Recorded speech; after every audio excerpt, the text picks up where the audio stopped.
Sangha with great virtues, out of compassion, for the sake of this assembly and all living beings, please turn the wonderful Dharma wheel to teach us how to leave suffering, attain bliss and birth and death, and quickly realize non-birth.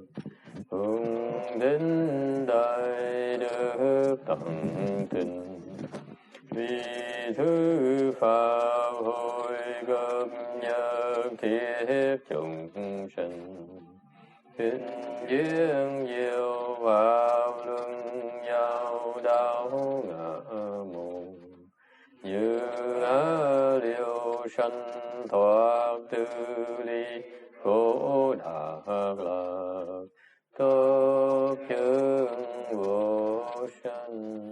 Homage to the blessed, noble, and perfectly enlightened one.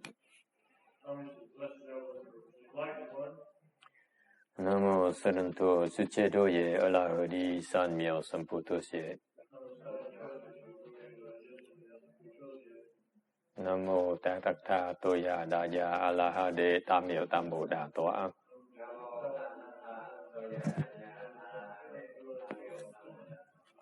The unsurpassed, profound, subtle, wonderful Dharma in 100,000 million aeons is difficult to encounter. Now that I've come to receive and maintain it within my sight and hearing, I vow to fathom the thus one's true and actual meaning. Wu shang sheng sheng wei miao fa bai jie wan jie nan zhao yu wo jin jian wan de shou chu yan jie ru lai zhe shu yi. All Buddhas and Bodhisattvas very embrow 6 to 8 Venerable Shenhua, Venerable Shami, all good no advisors, Amitofo. 诸佛菩萨六祖师父上人各位上弥各位上知识阿弥陀佛. Chư Phật Bồ Tát, kính thưa lục tổ, từ kiến hóa quý thầy và quý vị thiện tri thức A Di Đà Phật. Okay, too bright? Oh yeah, close the light.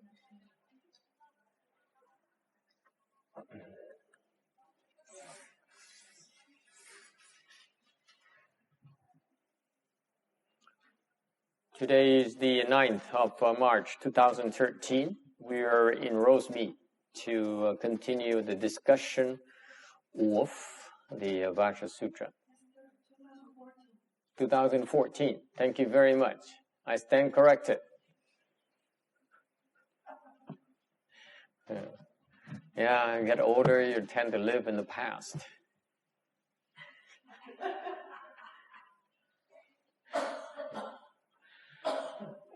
This is a text of those of you who just recently joined us. The Buddha says, it talks of Subhuti.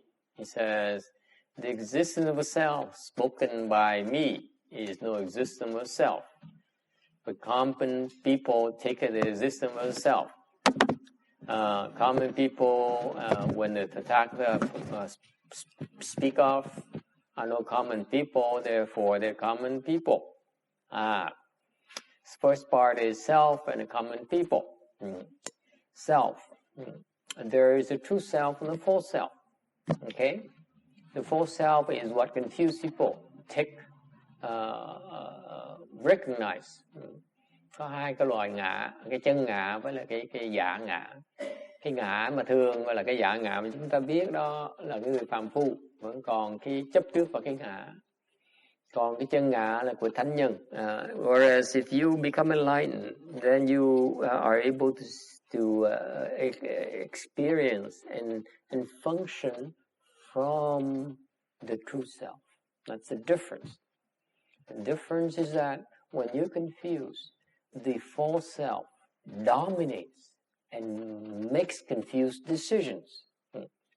Cái quan trọng chỗ nào? Tại vì mình học Phật Pháp để chúng ta nhớ rằng là khi mà quý vị còn phàm phu thì quý vị vẫn bị cái bản ngã nó nó mê muội mà nó thích lấn át, nó thích thành ra cái sự lựa chọn chúng ta nó có nhiều cái sơ khuyết, có những cái sai lầm, thành khó mà tin tưởng. So what it means is that if you're confused, you're not enlightened yet, you should not trust yourself that much. Có nghĩa là nếu như quý vị mà chưa giác ngộ thì không nên quá tự tin, không nên tin mình quá.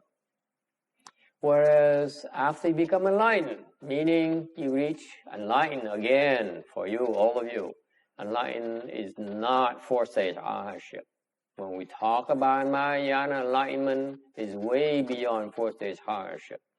Khi mà chúng ta nói về bên Đại Thừa mà nói về giác ngộ đó, là cái giác ngộ này là cái trình độ nó cao hơn là tứ quả La Hán, xa lắm, cao rất là xa, xa không thể tưởng. It's just too far away. Okay, but when you become enlightened, then you are able to function from the true self.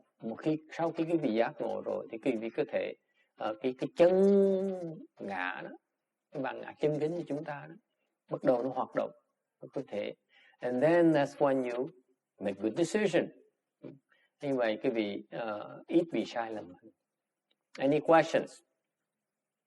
So that's why this section here says that there's a self. The Buddha sees you, okay, as no self. All of us have no self. But us, when you're confused, you still have a self. You still see yourself. That's the important thing to point to remember. Cái phần này quan trọng ở chỗ quý vị nhớ cái phân khúc này một cách thực tiễn mà nói đó là Đức Phật, đối với Đức Phật thì không có, Đức Phật là có cái chân ngã rồi, còn khi chúng ta mà phàm phu vẫn còn cái bản ngã, thành ra chúng ta mê muội mà chúng ta không biết. The main point is that because of the existence of self here, we're confused and yet we don't know it that we're confused. It's not very flattering, but it's the truth. Thành ra vì cái bản ngã này chúng ta bị mê muội mà không biết mình mê muội, mình nghĩ là mình trúng. Yeah. Okay. Nó hơi sốc tai một tí, nhưng điều sự thật là như vậy. Okay. Only the people who are confused would be so sure of themselves. Những cái người mà còn mê muội thì nó lộ ra một cách nào? Một cách là họ rất là tự tin. Did you hear that, huh? Kim Liên? Confused people are so confident, so sure of themselves. Những cái người mà còn mê muội tự tin dễ sợ lắm. Questions? Ai thắc mắc gì không? You know anyone who's confident, by the way? Có ai biết có quen người nào mà còn rất tự tin không? Very confident people. Yeah? Yeah? Okay. Trang, you know anyone who's very confident, Trang? Roberta? Yeah. Anyone? Huh? You see? There's a sign of confusion. Cái người mà tự tin là cái người đang bị mê muội. Mà không biết. And yet they don't know. They're so sure of themselves and they're so confused and that they don't know. So what do you do? Làm cái gì bây giờ? That's what the Sutra says. What are you supposed to do? Kinh này, đọc cái kinh này quý vị thấy sao? Phật nói cái gì? Huh? What do you do? Huh?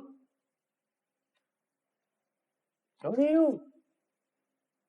Come on, why do you coming this Sunday afternoon? You learn nothing out of this you can use during your daily life. Quý vị bỏ thì giờ mà tới đây nghe kinh để làm cái gì? Nếu mà không biết dùng những cái lời dạy của kinh để mà áp dụng trong thường ngày thì nghe kinh làm cái gì? Kill the self. Kim Điền says, such a violent person, suffocate the self, strangle him, shoot him to death. Yeah. Cô nói là giết cái bà cả đi, bóp cổ nó đi, bóp mũi nó đi, thắt cổ nó, bắn nó một cái cho nó chết, chém cái nó một cái cho nó đã, cho nó hạ giận. Why you want to kill yourself? Because the self is trouble, right? Okay. Here's what you should take out of this section here. Okay. You see, there are people who are confused. Khi học cái này quý vị hiểu sao? Cái nó rõ ràng như vậy. And it's so clear to me, and yet I don't know why you don't get it. Nó rõ nhưng mà thấy rõ mà sao quý vị không thấy được? What is the lesson from here? What is this section here? Huh? Bài học là gì?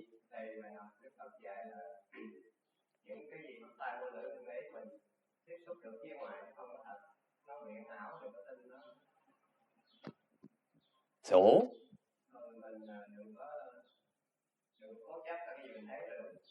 Oh, it shouldn't be attached. This he goes very far. He doesn't talk about the sense organs. He says, then the Buddha says, whatever you use your sense organs to be in contact with the outside world, don't trust it.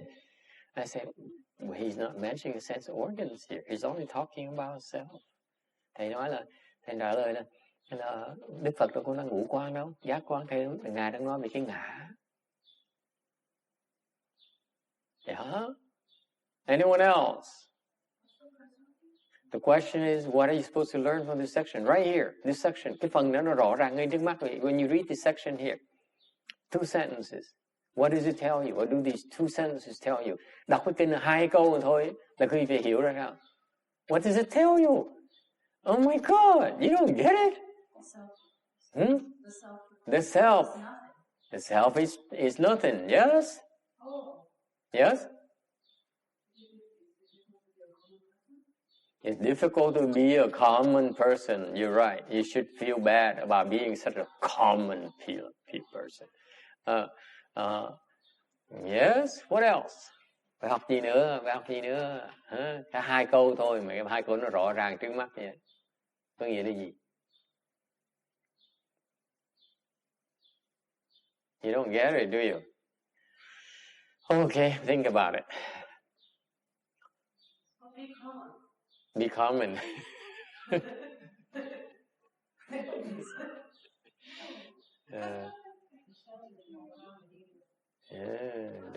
Don't be so attached to yourself. Đừng có chấp vào cái ngã như vậy.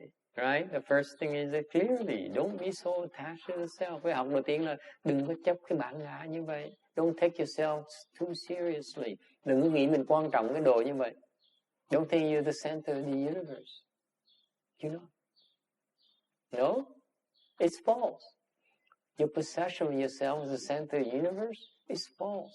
That everyone revolves around you, everything revolves around you, is false.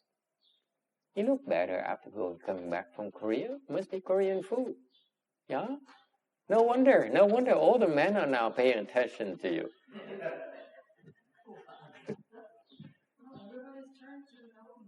Yeah, they're trying to help her now. Yeah. Groceries, bags, boxes, cars, flowers. They help her carry everything now. Terrible, huh? I don't know how I can survive with so much attention. So, don't take yourself too seriously. Câu đầu tiên nó rõ ràng là nếu nó giả thì mình không nên tự coi mình quan trọng cái độ như vậy.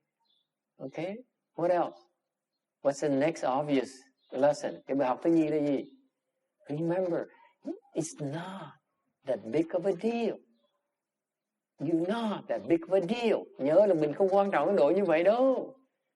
When people think we're big a deal, it's okay. Người khác nghĩ mình quan trọng, được. But we shouldn't think we're a big deal. Is it clear?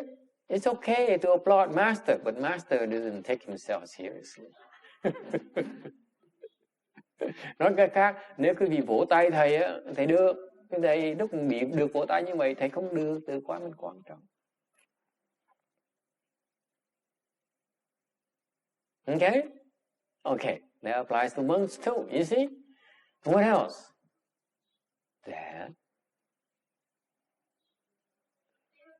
there's someone who's wiser than you. Và học cái gì là có người khác có trí tuệ hơn mình. Tại người ta không có cái ngã như mình. There's some, the people who have no self are much wiser than we are. Is it clear? They're not as confused as we are. Có những người mà không còn cái bản ngã, họ trí tuệ cao hơn mình nhiều. Agree, disagree? Is it clear?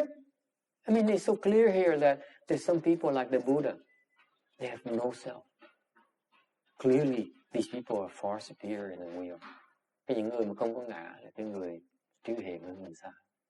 Okay? All right.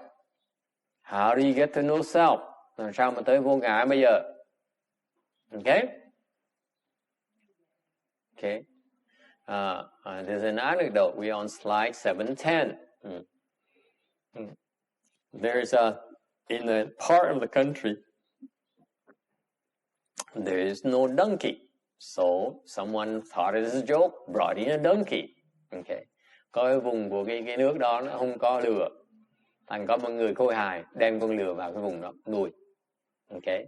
And the donkeys, thank you very much. Thank you.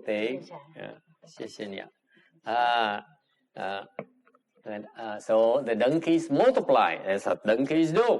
Mấy con lừa nó sinh sôi nảy nở. Nó có mấy con lừa nó làm chuyện đó. Okay. And they gather at the foot of a mountain. Rồi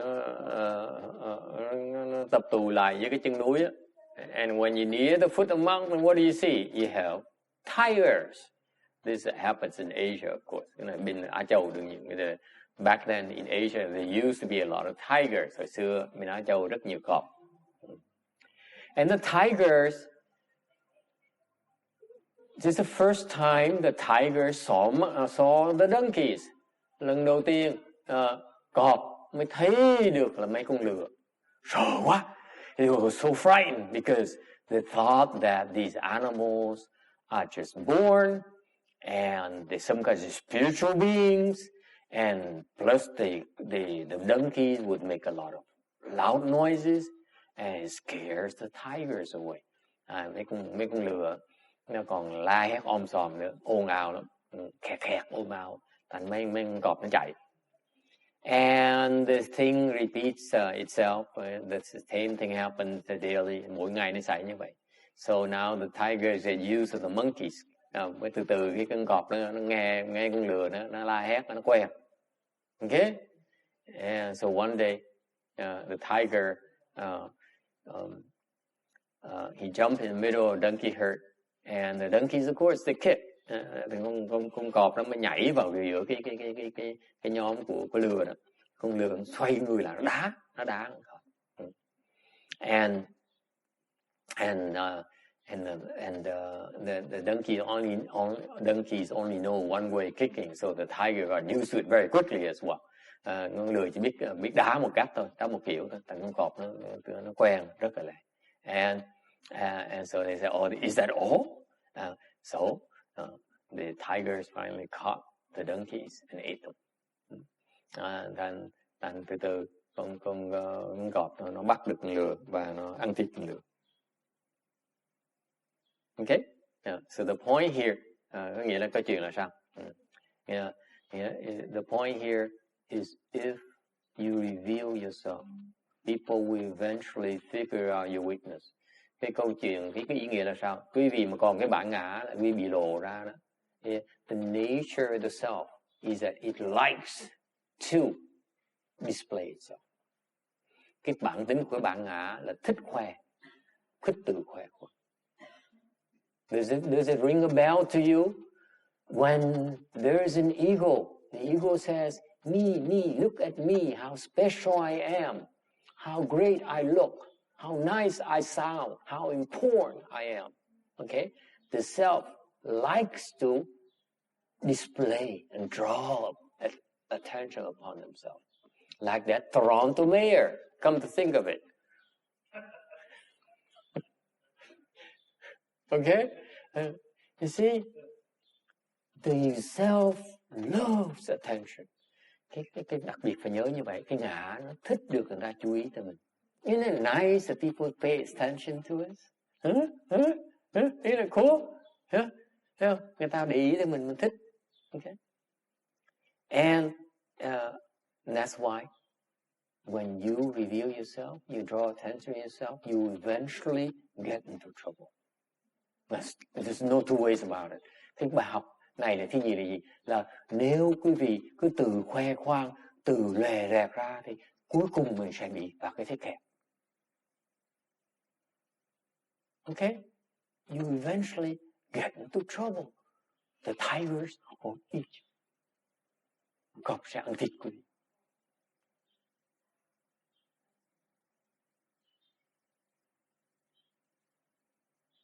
Okay? So Lão Tử bởi vậy Lão Tử mới nói you should temporarily hide your smarts, your skillfulness, your bravery in order to wait for the right opportunity. Thành Lão Tử mới dạy là quý vị phải tạm thời mà giấu đi, giấu cái thông minh của mình, giấu cái tài của mình, giấu cái dũng cảm của mình để mà đợi đúng thời mới lộ ra. You wait for the right time to reveal yourself.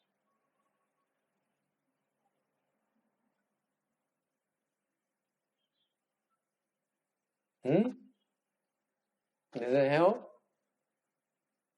Does it help? Don't draw attention upon yourself. There's no need. Me, pay attention to me. I am important. There's no need for that. It's better that people don't pay attention to you and you walk by unnoticed.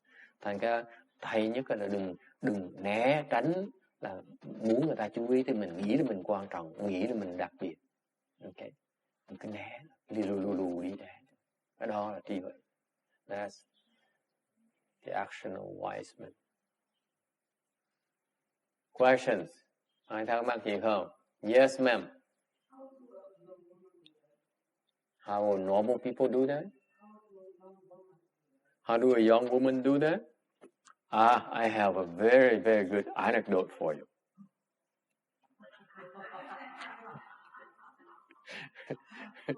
Có người hỏi thầy, vì có một người con gái mà trẻ tuổi làm sao mà mình đi lù mà không ai để ý tới mình được.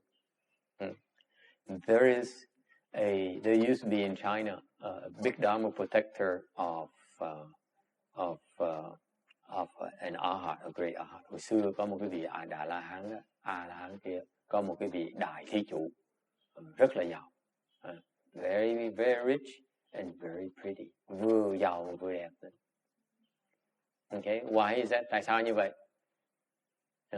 Because she married into rich.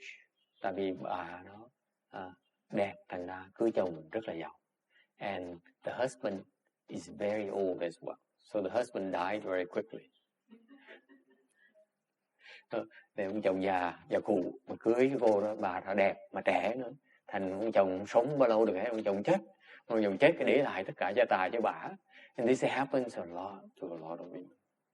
Okay, they get married into old people because they're pretty, and then the old husbands die and leave them with a lot of money.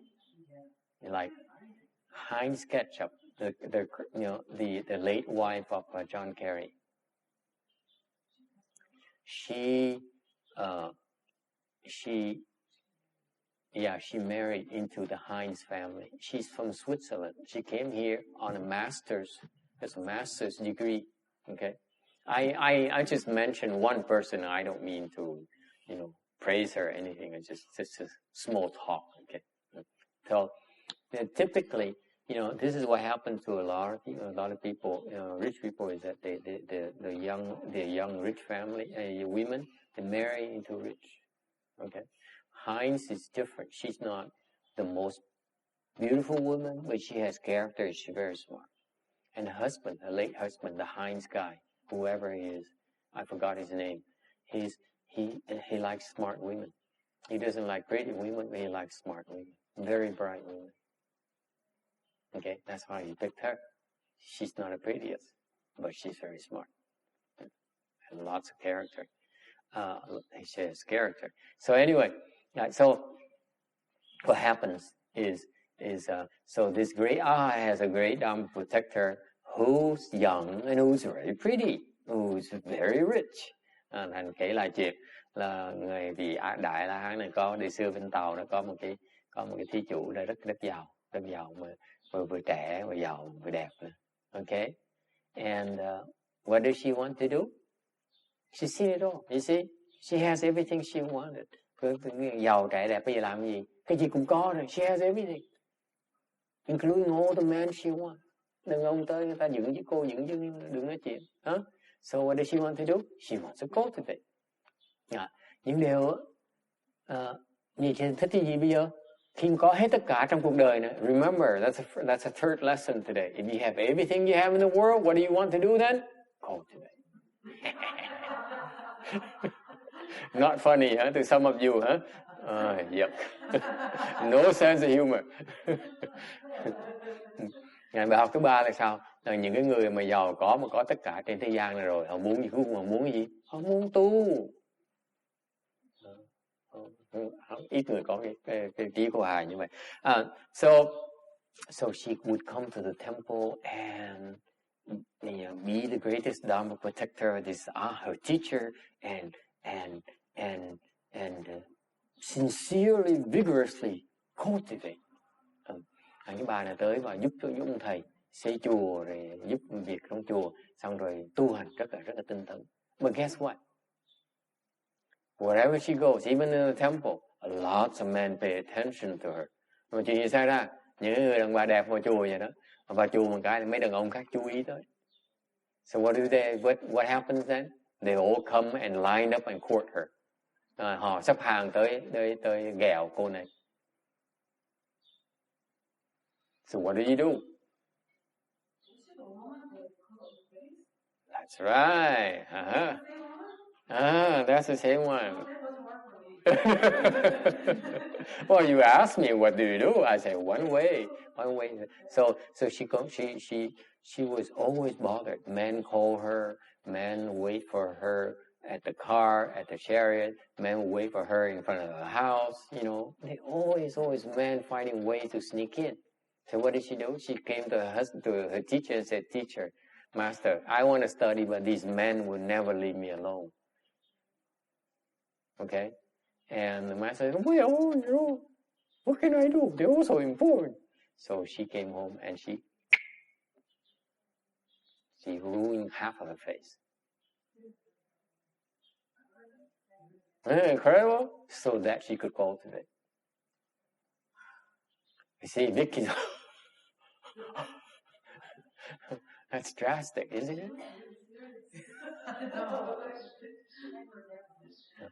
Isn't it fascinating that men don't even interest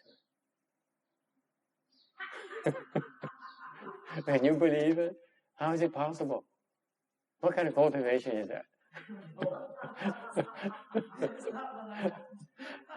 But it's amazing that some people are so dedicated that wreck their own face in order to cultivate. I would never recommend that.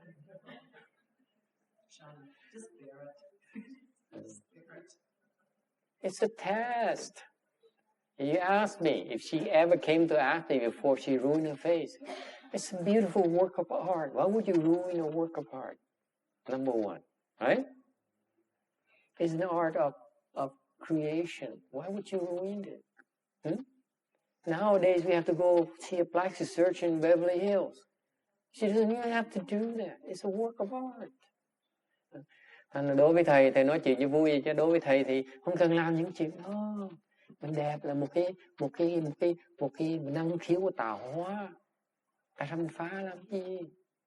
Mình hủy hoại một cái artwork là tiếng Việt gì con? Tác phẩm nghệ thuật chứ. She knows what I'm talking about. It's a work of art. Don't ruin it. Don't ruin art. Would you ever see yourself defacing a Picasso? Huh? or defiling a beautiful soul? Huh? Never, right? It's sacrilegious. So I will not do that. If she came to me, if I were a teacher, I said, don't do that. Don't even consider. It's inhuman. You can't do that. So what do? Be like a donkey. I mean. Nó sao bây giờ? Kick him. Anyway, you see, so what do? Làm sao bây giờ? You're right. It's not a good idea. What do?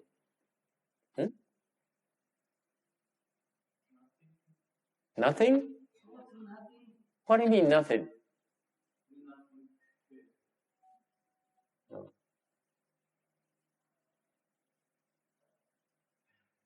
What do? You don't understand. Cái gì chưa hiểu. It's a test. Cái đó là cái thử thách của cái tâm của mình. Yes, Vicky. Get over yourself. It's a test. It's a test. Yes, sir. Don't listen to him. He gives you bad advices. He still has a self. Very good. You meditate. That's right. Okay. It's a test of your sincerity. If men pay attention to you, it's a test of sincerity. Do you really want to cultivate it, or would you rather spend time with me? That's what they say. You see? Wouldn't you rather spend time with me? Huh?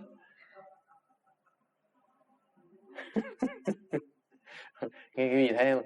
Cái người đàn ông nó tới, một người phụ nữ mà xinh đẹp như vậy là cái thử thách của cái cô đó. Thử thách cái lòng thành tâm mình thực sự muốn tu là không? You see that? They come and want to get attention from you. Okay, it's a test of whether you really want to cultivate or not. If you really want to cultivate, nếu thực sự mà người ta tới thử thách cái lòng mình như vậy, thì khi làm gì? What do? Kiếm gì? Làm sao bây giờ? Kiếm says, who cares?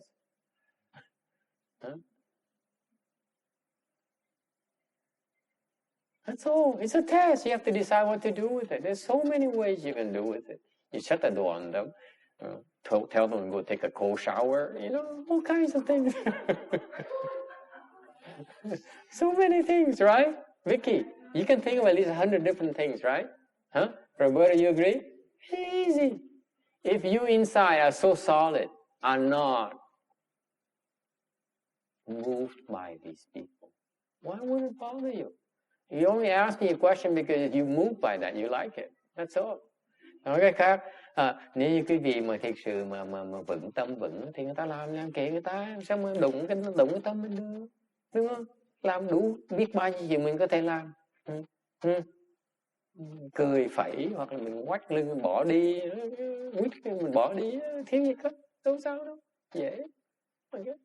Lý do mà quý vị hỏi thầy tại cái lòng cái tâm quý vị cộng động mới hỏi, còn cái quý vị không động thì không hỏi đâu cần hỏi đâu. You see? So that lady, right? Her face, wrong approach. Actually, you work for her, right? You remember? She really had more time to cultivate. Okay. She didn't, trust me, she didn't become enlightened. Too big of a self. And it's still, when you do this to yourself, every day you say, my scar. You see, you just think of one thing, the scar. Anti-enlightenment. You ask me. Anti-enlightenment. The scar is anti-enlightenment. Thành đối với thầy, những cái người mà như cái bà đó mà làm một cái chuyện mà nó có quá lố như vậy, khó mà tu. You go through extreme things like that, it's very difficult to cultivate. such a heavy attachment. Cái đó là chấp trước nặng quá mới làm những cái hành động nó quá lâu. Okay? Any questions? Does it help you answer? Okay? If the pay attention is nice, if you still like it. And then after a while, say, hey, next. And after you do it long enough, you say, it's all the same. Okay? How do you can let go? You can let go only after you say, nothing else. Interesting. Okay?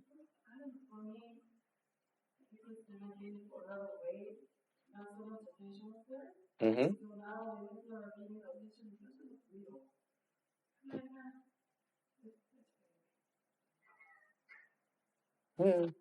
Well, maybe after you gain weight again, it's I'm kidding.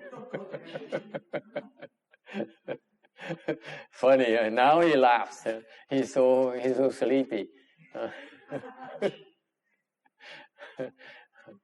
No, everything is temporary.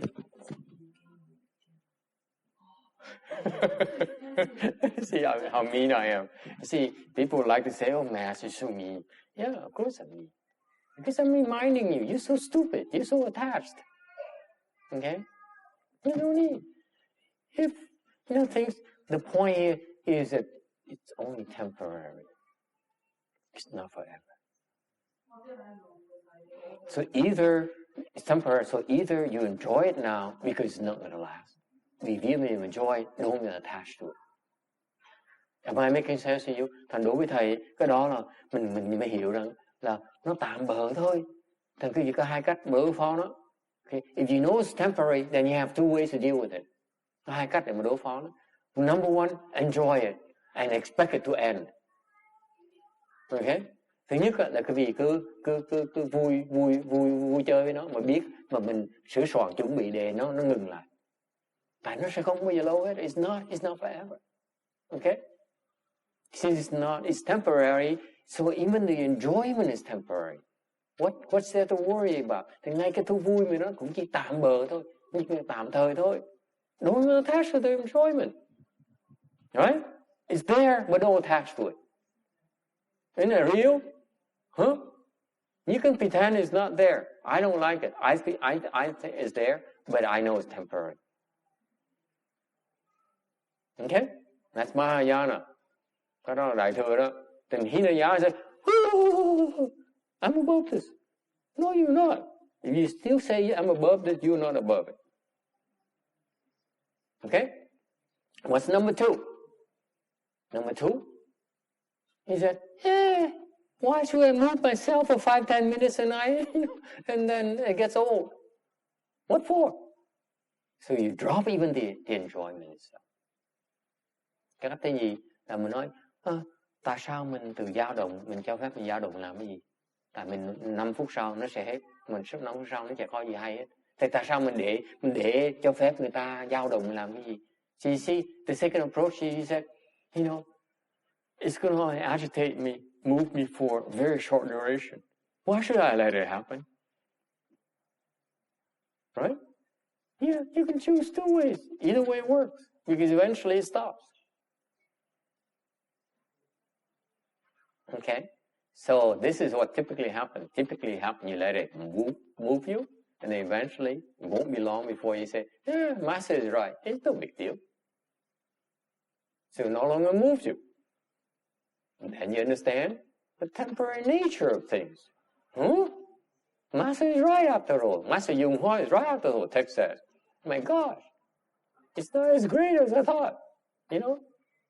Vì thế, lúc đầu thì ai cũng vậy, ai cũng qua giai đoạn là mình đồng, cho nó đồng, mình vui chơi nó. Xong nó càng ngày nó càng, cái thú vui nó ngày nó càng cục. Xong mình thấy, cái đó cuối cùng nó chỉ là giả thôi, tạm bợ thôi, có gì đâu mà vui. Thầy vì nói đúng vậy sợ lắm. Thầy nó không cần để cho nó động. Yes, Vicky. No? Nothing to say. Questions? Ai thắc mắc gì không? Okay, 7-11.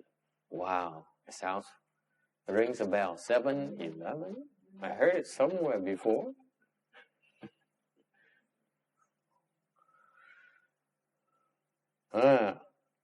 And then second part, this text it says, no common people. Phần thứ nhì của cái phần văn này, Đức Phật giảng là không có người phàm phu. See, we just talked to you about ordinary people have a self, and then the Buddha says, not even no ordinary people.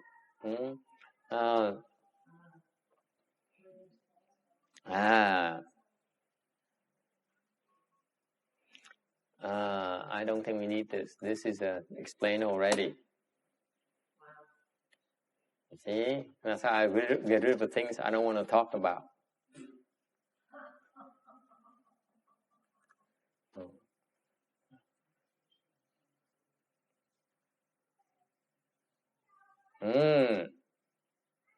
He says, common people take the false self as true. Okay, that's why they're common people. Đức Phật nói những cái người phàm phu á, là tin vào cái bản ngã thì mới gọi là phàm phu. Okay. However, this is what's interesting about the wisdom of the Buddha. Để cái đặc biệt là cái đặc tính của cái sự trí huệ của Đức Phật. Okay. He doesn't even see common people. Đức Phật không thấy luôn những người phàm phu luôn. Because you can see eventually that all these common people, ordinary people will eventually become Buddhas. That's what the Buddha sees. Đức Phật thấy phàm phu cũng sẽ thành Phật. Hắn có phàm phu. In his mind, there's no ordinary people. Tâm Phật không thấy ai là phàm phu hết. Okay?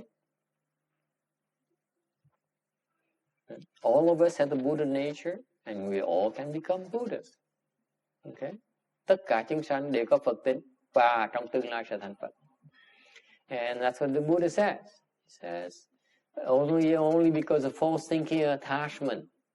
And that's why we haven't certified yet to Buddhahood. Chỉ vì đang còn chấp trước và vọng tưởng, thành ra chưa chứng đắc được, chưa thành Phật được thôi. Okay? Questions about that? Any questions? Yeah? All right. So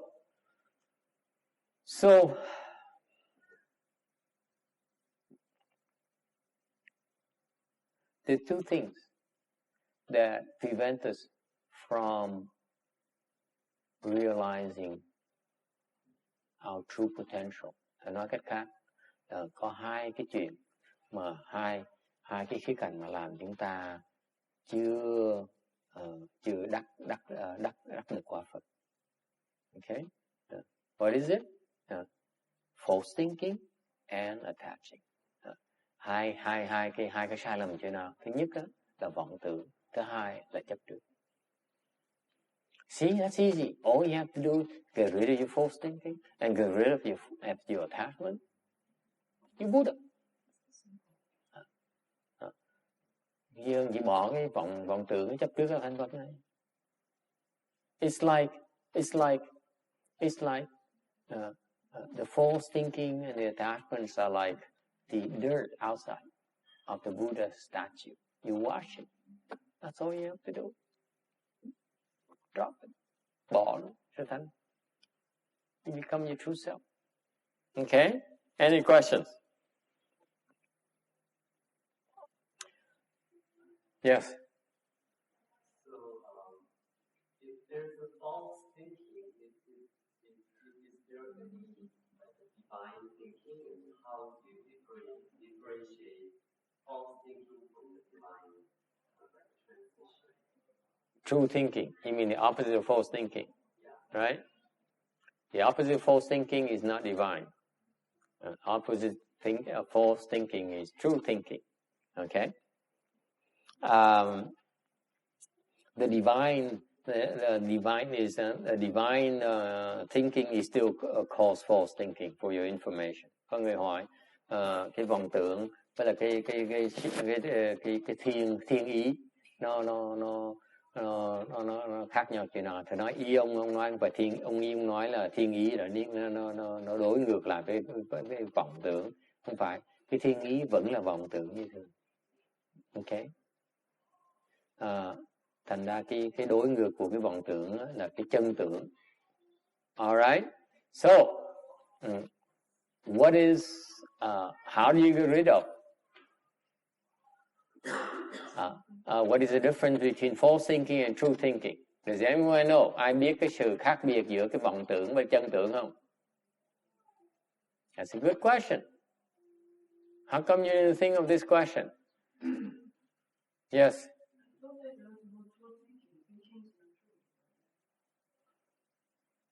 There's no true thinking.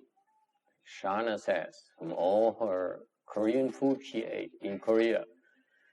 Now she comes up with this idea that it's only there's no true thinking. If there's no true thinking, how can we become Buddhas?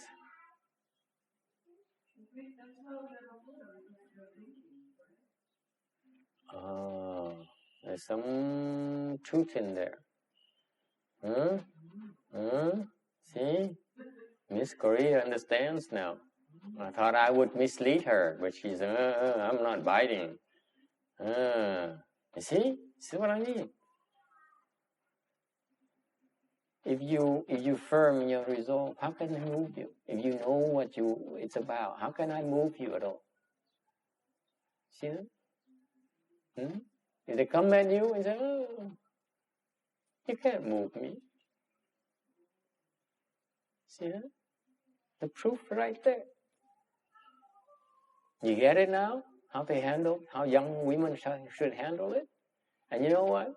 It gets harder and harder because the better one keeps on appearing on the horizon. Evil laugh.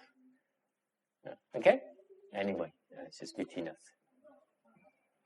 All right, so what is the opposite? What's the difference in false thinking and true thinking? Here's what happens. Okay? False thinking là cái khác biệt của vọng tưởng với chân tưởng chỗ nào? Cái vọng tưởng là cái gì? False thinking refers to the thoughts that arise in your mind. When you sit there and you meditate, like when the future mayor sits there and meditates, and he keeps on rising, these thoughts arise, okay? That's called false thinking. Ngay như cái vị đang ngồi mà đang thiền, mà cái tư tưởng nó khởi lên, cái đó là cái vọng tưởng. That's what it means. False thinking refers to the arisal of a thought. You see, and I'm glad that you asked about that because he's I read about false thinking for years, and I couldn't even come up with that question. What is false thinking? No one could answer. I mean, I couldn't find a direct answer for that. Okay, false thinking is the arisal of a thought. That's the definition. Cái vọng tưởng là gì? Thầy học Phật giáo mấy năm trời vẫn hiểu vọng tưởng là cái gì. Mà cái bây giờ mới bắt đầu hiểu vọng tưởng chỉ là một cái tư tưởng nó khởi lên. Yeah? Yes, ma'am. Is false thinking connected to the ego? Yes. Cái vọng tưởng nó có liên quan tới ngã là không? Có. If there's an ego, there's false thinking. Có cái ngã thì có vọng tưởng. Because the ego likes to think. Tại vì ngã nó thích suy nghĩ. It's not written in any books. But I'm telling you right now, the self likes to think. Không có sách nào biên này đâu. Để nói cái vị nghe. Cái ngã nó thích suy nghĩ. Yes? You see, you're getting all these glimpses of how this self functions. Quý vị thấy, nghe kinh quý vị thấy những khía cạnh khác nhau của cái bản ngã nó hoạt động là sao? If you don't know about these aspects, How can you recognize it? Nếu quý vị không biết những cái khía cạnh đó, làm sao quý vị nhận diện được nó bây giờ? We don't tell you what's black or white, what's good or bad. How are you going to recognize it? Nếu chúng tôi không dạy quý vị cái trắng cái đen, cái tốt cái đẹp, cái tốt cái xấu, sao quý vị nhận ra được? Yeah. Huh? And there's so many people so sure themselves. They're so sure, they know everything. Và những người cái gì cũng biết, cái gì cũng chắc chắn dễ sợ là mình biết. Phản kim điên. Okay? Any question?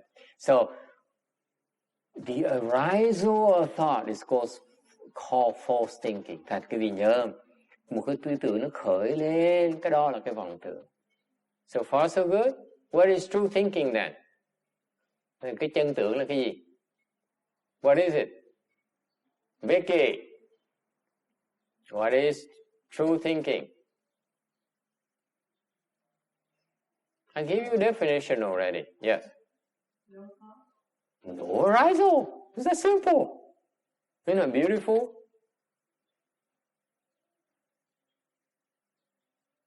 Chân tưởng là gì? Không khởi. Or you can say arisal, no thoughts. Hoặc là khởi lên, không khởi lên tư tưởng. Tư tưởng khởi lên không có tư tưởng. Hay là không có tư tưởng khởi lên. Okay? That's what Miss Korea referred to as no thinking. Từ hồi nãy có người nói là không có suy nghĩ gì. Cái đó là chân tưởng. Does it help? So false thinking, in order to get true thinking, you cut off the false thinking. That's all you do. That's a very important question. Thành cái câu hỏi quan trọng, trả lời quan trọng. Nếu quý vị muốn bỏ cái vọng tưởng, thì đừng có khởi vọng tưởng, gọi là chân tưởng. If you want to have true thinking, just get rid of false thinking. That's it. All that remains is true thinking. Thành ra quý vị muốn bỏ cái giả, tìm cái chân thì bỏ cái giả. If you extrapolate that, nếu quý vị nó nới rộng ra, thì nói sao? Là muốn tìm cái chân thì chỉ cần bỏ cái giả.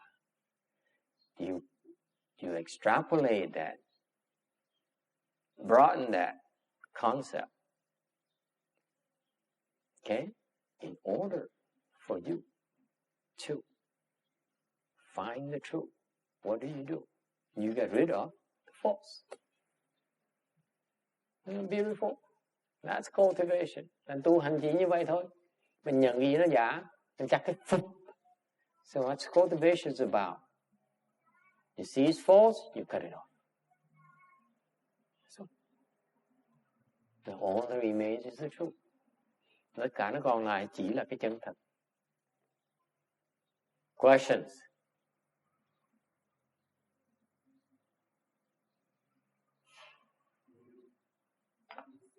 Divine thinking is still thinking, but what's your approach to this thing called divine? Divine thinking is still thinking. So what's his approach to the divine thinking? Thế thầy nói là cái thiên ý là vẫn là vọng tưởng. Thì làm gì với cái thiên ý bây giờ? Mình nên làm gì với thiên ý? What do you do?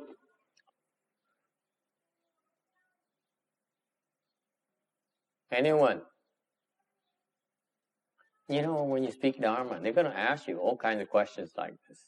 Vì nói Pháp, người ta hỏi gì mình phải trả lời. Okay? Yes. What do you do? Maybe divine thinking means that you have a positive objective. When you're thinking, like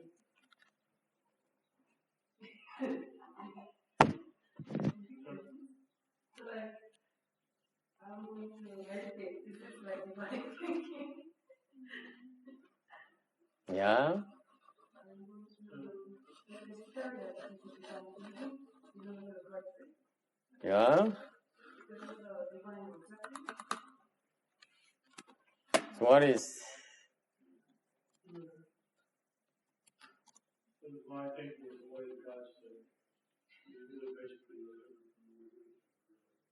The what? The God?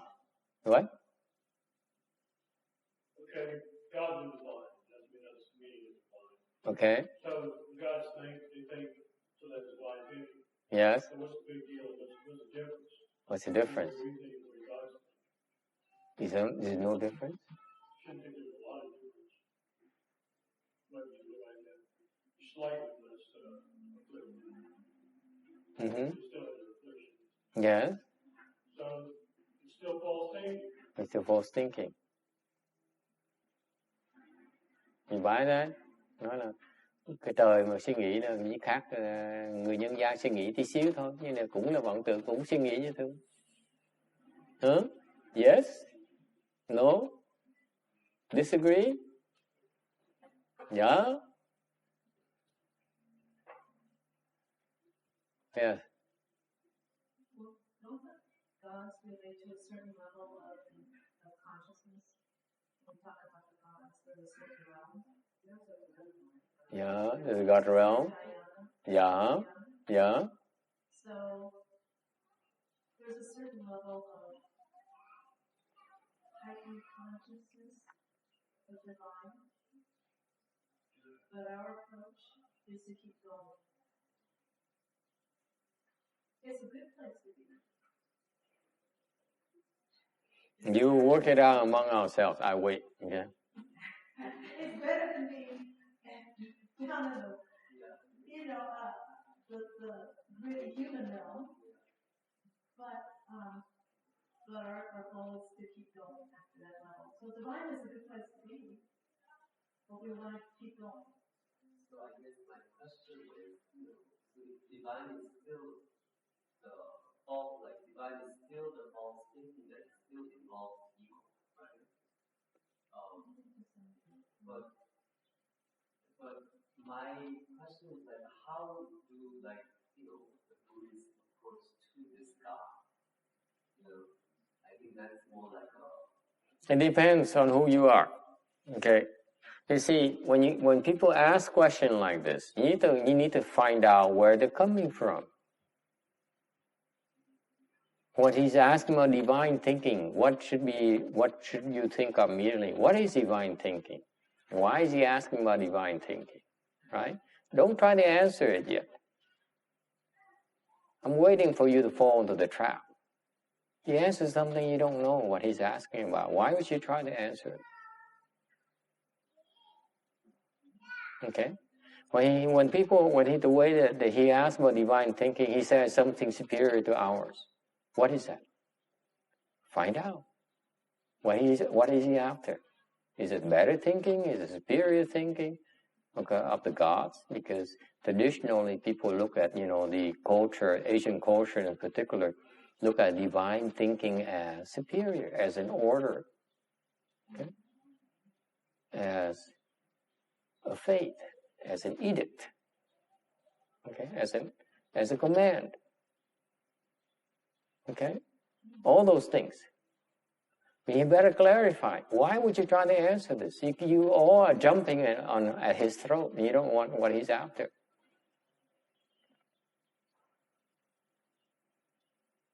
Okay. So when we speak Dharma, the difference in our style of speaking Dharma is we allow people to ask questions. You better make sure that you understand what they're asking before you answer. Okay? You cannot help people coming through this temple here to the temple understand the Dharma better unless you know why they want to know more about the Dharma. Right? It makes no sense to lecture the whole sutra, the whole book. So all they want is one sentence, 2 sentences to satisfy the curiosity. Okay? Phải nói Pháp á, phải cẩn thận, phải biết người ta muốn tìm chỗ nào, hiểu cái gì, tại vì người ta không có thì giờ, thì mình phải nói phải chính xác, trả lời cái gì người ta muốn nghe thôi. Okay? Okay, would you like to rephrase your question again? What is divine thinking to you? See, that's what I would do. What is divine thinking to you? We have to speak the same language, especially we don't know where he's coming from. You know each other, you use a common Buddhist terms, okay? And it's like a foreign language to others. That's what you ask. What is divine thinking to you, sir? What is it? Why is it important to you?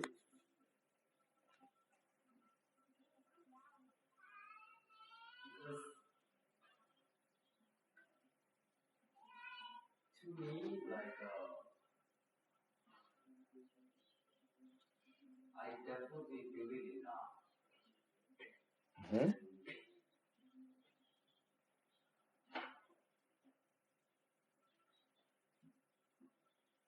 And then also, like, in terms of like learning Dharma, I think that's also kind of like, for me, it's like a divine communication.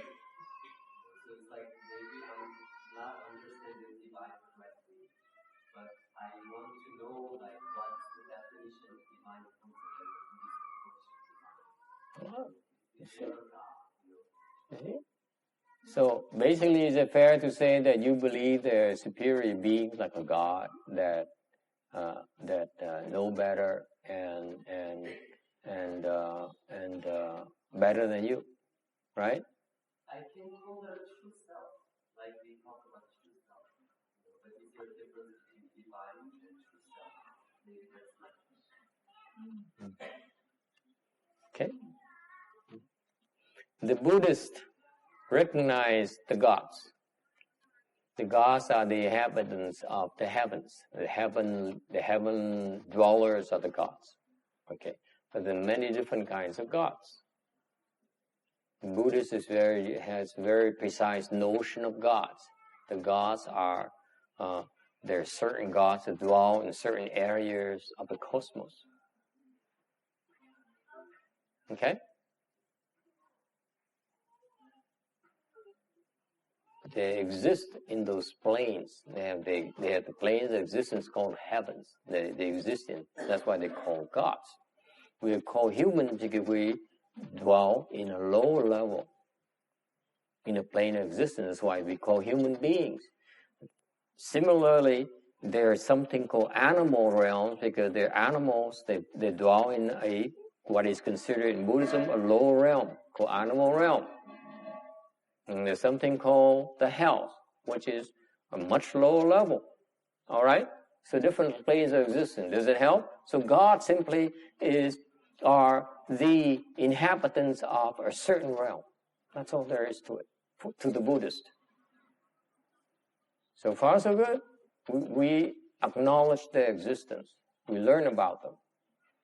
For example, your reference to God most likely comes from the common literature where there's someone called the Christian God.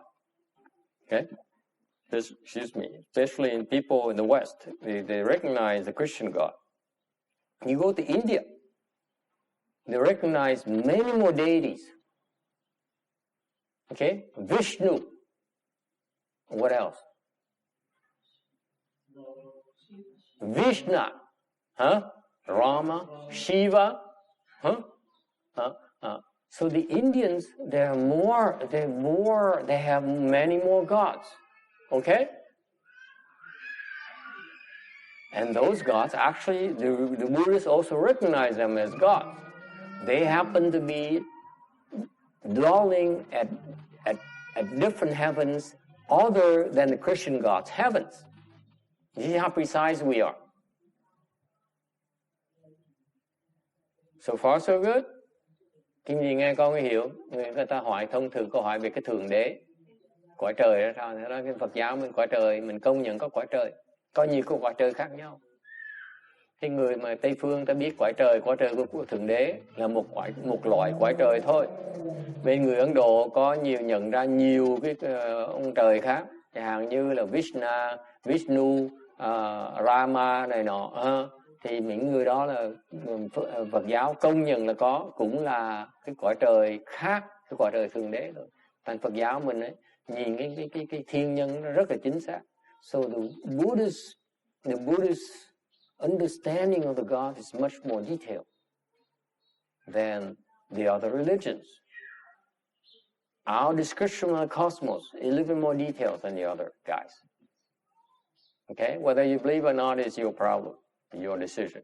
Okay, but we recognize these God beings. Okay, thành ra Phật giáo mình nó chi tiết hơn nhiều. So far so good. Okay. However, these gods are still part of the wheel of reincarnation. Nhưng đều những cái người thiên nhân này vẫn trong cái vòng luân hồi. So far so good. Did I explain to you this way before? No, huh? Because no one ever asked. I like it. If you don't ask me, I cannot explain it to you. Huh?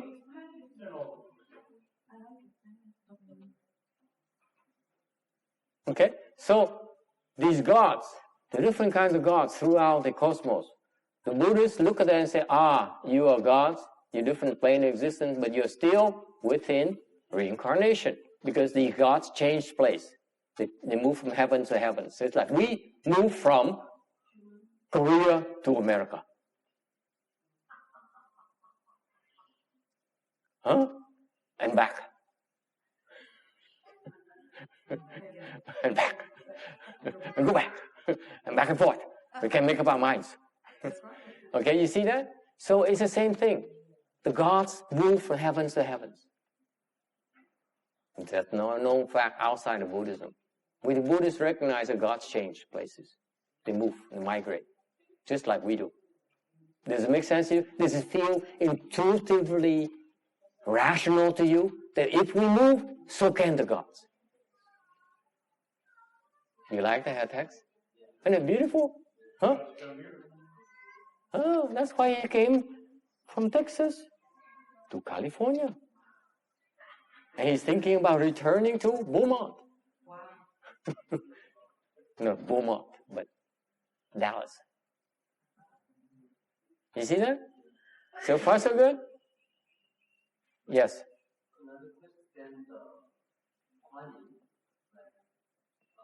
Honey, she's also like a divine God, or is it different from? So Wan Yin.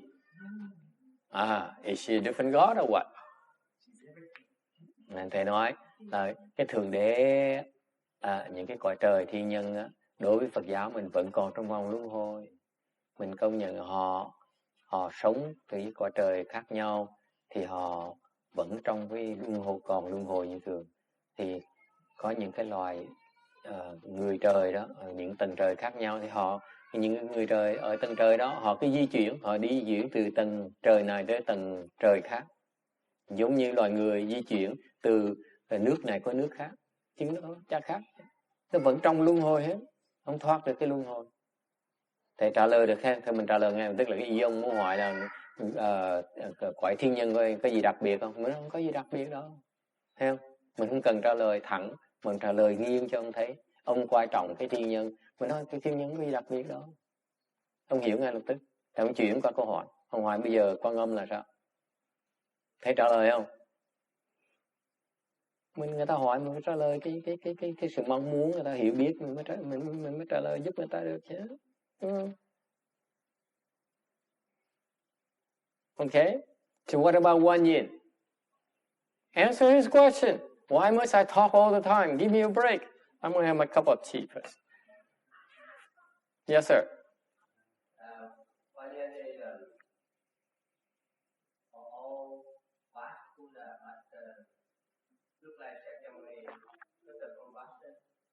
Rather than give up on different kind of level of living in, like you got God, angel, human being, or animal, or what. So how that you recognize that one. And first of all, to clear the suffering and then make that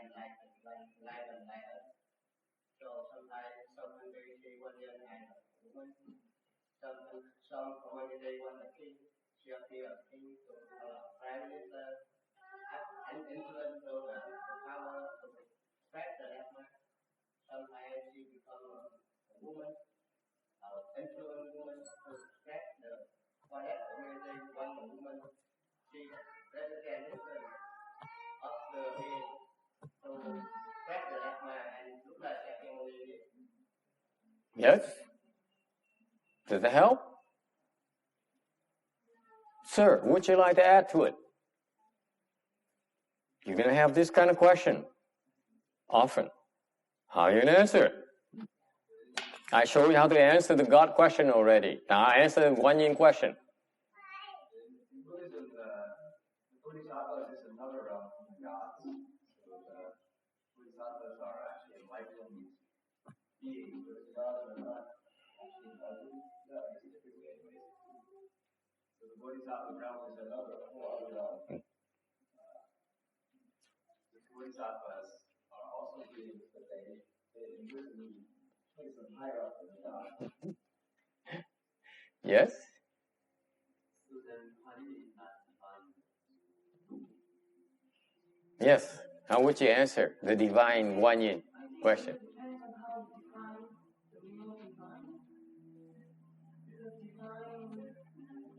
Oh, now she can walk! Hey!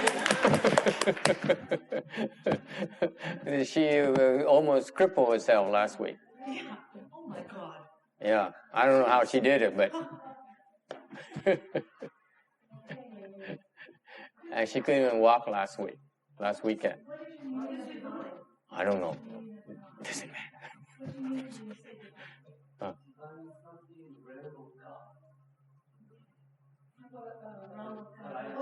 There are different gods, but for me there's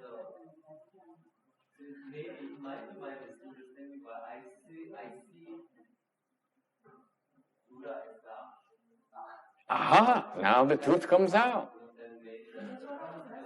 But for me this is very important. Aha! You see? This is very important.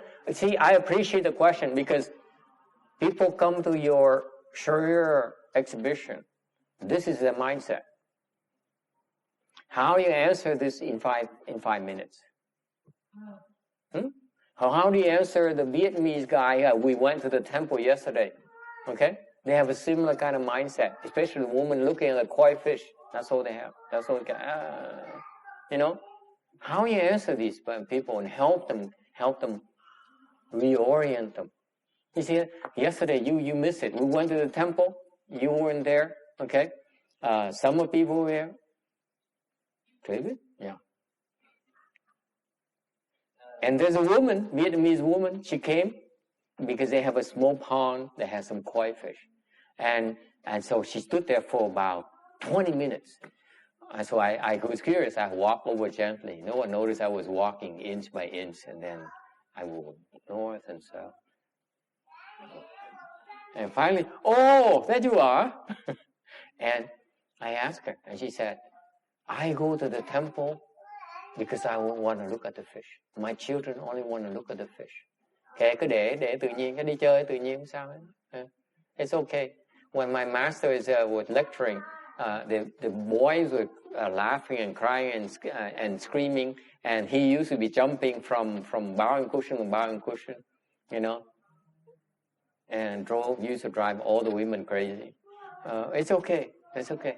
Don't worry. Let him be. Okay. Kệ cho con nhóc nó đi, cứ lắc nhắc kệ, không sao hết đó. Đừng có ngại, đừng có để đó, tự nhiên. Lúc mà thầy ông sư phụ của thầy giảng kinh vậy đó, con nít nó la hét, nó chuyện thương lắm. Kệ cho nó, và nó cho nó hấp vào cái không khí của cái tinh thần ở trong đó. Đừng nữa. Okay. So anyway, I explained to her, it's okay. It's okay. Don't be attached to marks. Don't be attached to noise. Okay. That's part of learning. So anyway, so she says, I'm here. I bring my children here because my children want to look at the fish. Thằng cái bà nó tới chùa để làm gì? Để nhìn con cá thôi. She wouldn't go into the Buddha hall. không vào cái tượng Phật, không đảnh lễ Phật. Never bow to any Buddha statues out there. Remember that? The courtyard has a lot of statues. Kệ không sao đâu. It's okay, it's okay. Nó vui đó, nó vui tính đó, nó thoải mái làm gì rất là tốt. Okay? When children are doing like that, it's a good thing. Okay? They're happy. They express the happiness. When they get older, become like him, say, I don't feel like walk. Which one do you prefer? Hả? Thấy không? Lúc nhỏ, lúc trước thằng nhóc này nó cũng như vậy đó. Rồi bây giờ thấy nó lớn, tự nhiên nó ngồi thôi, thằng thầy chán quá. See? I much prefer that. Okay. You see, anyway, let the children be. Mình người lớn, mình cho dung túng đứa con nít, nó làm gì mình chấp nhận hết, mình thương, mình. Okay, so she didn't bow to the Buddhas. She didn't bow to the statue. She was not interested in the Dharma. She walked there because she wanted to look at the koi fish.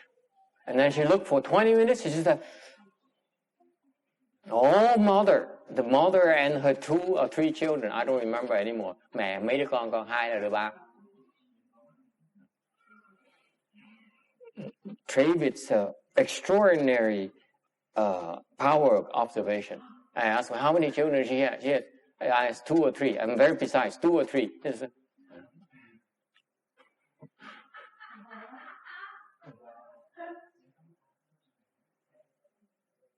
Okay, so this woman stood there for 20 minutes. And then she went back to her car and drove away. I got a chance to talk to her. I said, oh, what do you do here? She said, I come here to look at the fish.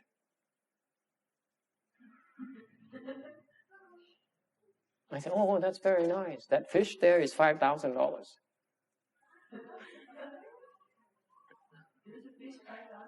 The koi fish is very expensive. Yeah, very expensive. This one is koi fish this big, this long. It's about $5,000 or more. You buy in the marketplace. You go to Japan, buy a koi fish like this, $5,000 or more. If they have different spots, you can't afford it. $100,000. One fish.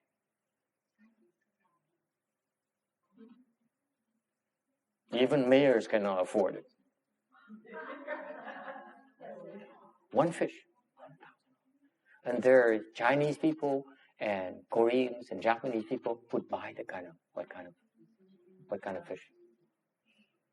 It's not the size only. The size shows you the age. But the most more important is the dots, the spots at the back. Yeah. And they have competition of these koi fish. Okay? Anyway, very fascinating. There's a woman one, koi fish. So the concept here is that they come to the temple, they're looking for certain things. Okay? And for example, the gentleman here talked about the divine. Because the divine is to him the authority. Am I correct? The authority. Okay? Superior. Okay? Good. That's what divine means to him. That's what you need to understand. Okay? So after we help him position where the gods are, he understands the divine a little bit better. And he says, part of my divine, his divine definition are 2 things. I suspected that already. Okay? I knew that he would look at the Buddha as divine. But I didn't know that he knew about One Yin Bodhisattva. Okay? You see that? So you have to help him clarify it for him. Does it help? This is why you're learning all this, because you learn, you know all this, but it's only your knowledge. You need to use it, put it in the terms that he can relate to. Does it make sense? Don't regurgitate like a dictionary or a book. See where he's coming from and talk to that. Not tell them, give him your dictionary, give him your book. So far, so good? That's how you can answer a question in a few minutes. and make them happy, and they leave happy. They don't want to know about, the Flower Adornment Sutra or the Shrangama Mantra. They're no interest. Good. If you can answer these kinds of questions, then I can retire.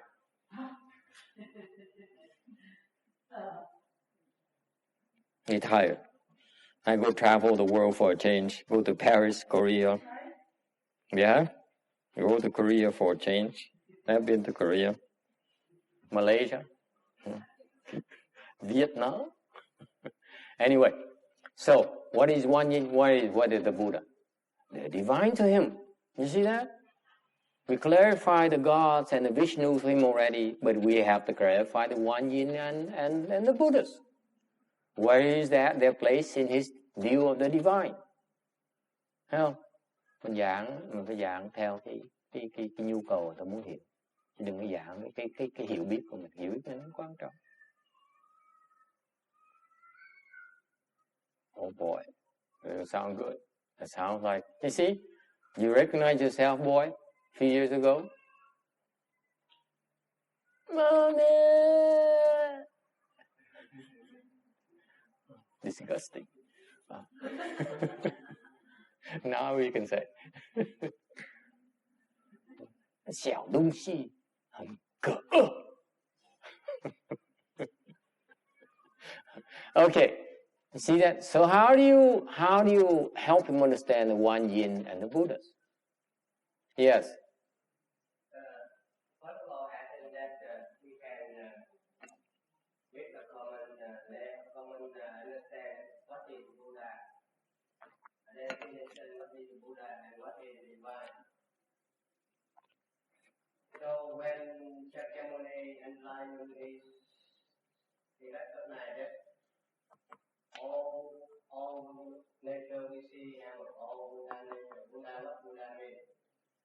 The sixth Vajra, when he had enlightened, he received the ball and the sack from the fifth Vajra teacher. And the man didn't in the monk when he did, the man didn't want it, he didn't accept it.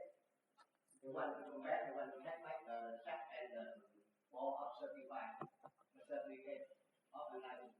So he said, what is Buddha? What you get the master revealed to you. So the sixth Vajra said, let's come down. Don't think good, don't think bad. Act của mình vô Buddha you not different. And let your mind, that moment, no different.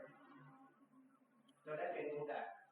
And you see Buddha a lot different because we take and we make different.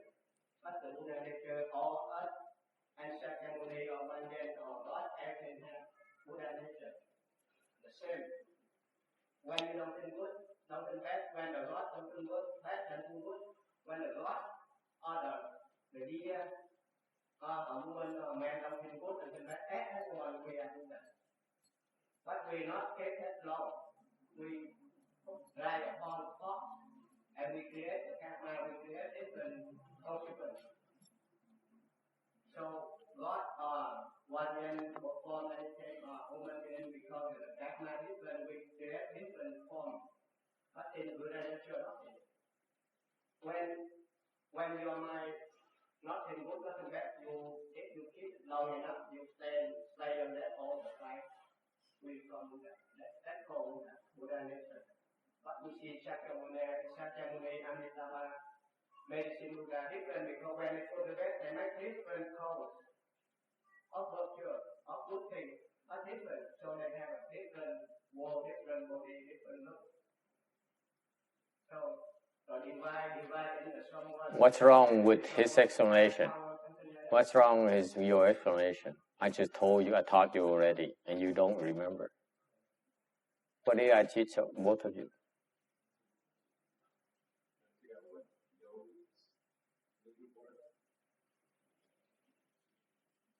Three sentences. You cannot say in 3 sentences, then you're in trouble.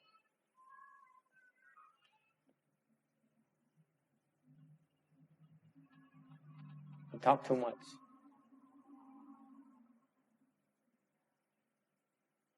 Okay? 3 sentences. That's all you do. Okay, that's nice, but no cigars. Yes. Next. Yes.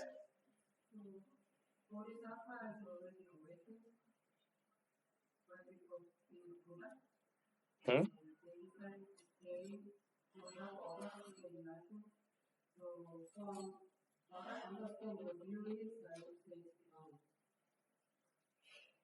Okay. That's 4. Okay, very good.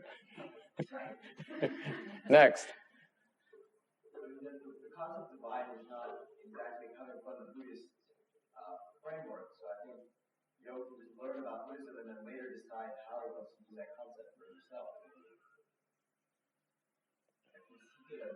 He could take divine to apply it to Bodhisattvas and Buddhas. I don't know, he can create the meaning for that concept because it's not part of what we're trying to talk about. That's 6. Okay, very good. Next. Next. Anyone? Vicky.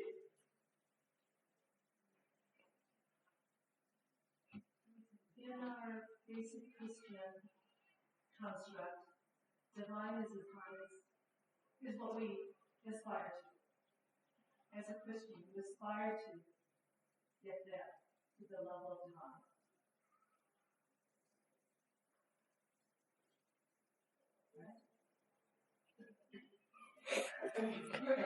Exactly 3. Very good. Ending with a question. How clever. This woman is clever. Yeah? Next. You don't have a fair shot. Yes. Next person. Text. You're so quiet nowadays. You're not interested in the subject. You say, yeah, I had enough of this. I'm moving back to Texas.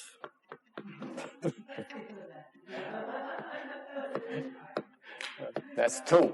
He only says 2. I'm not interested. I'm moving back to Texas. Yes, sir. But I think the situation is common. Because a lot of people these days don't view the gods as beings that exist in another realm. They just view God as the ultimate reality. So in that sense, they're using the term concept of God and divine to refer to basically what we mean by Buddha. The reason I go through the exercise to teach you how to help people. You're not interested in helping people. Your knowledge is only good to you. It's not good for anyone else. You can say, I don't want to help this kind of person. I want to. Then your knowledge is also limited. It doesn't apply to such people. Okay? Here's where he's coming from. Okay? Here's what I would say. Would you like to hear it? Yeah. I figure.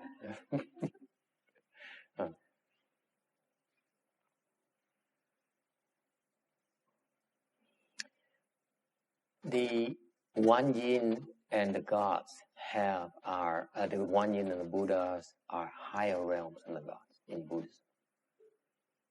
So I position for him right away. I say, higher realm in Buddhism. They're outside of the wheel of reincarnation. That's why they're higher. So far, so good. And that's why in Buddhism, we pray the one yin and the Buddhas rather than praying to the gods, because we get more responses.